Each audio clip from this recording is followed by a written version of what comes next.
Saan na to patungo? Saan ako patungo? Dahan-dahan nating simulan muli ang paghakbang.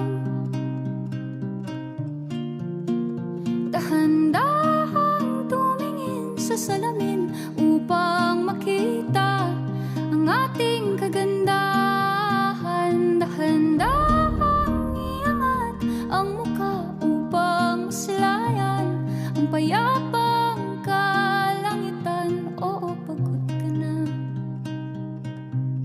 pero di ka nag-iisa, kaya't lumaban ka.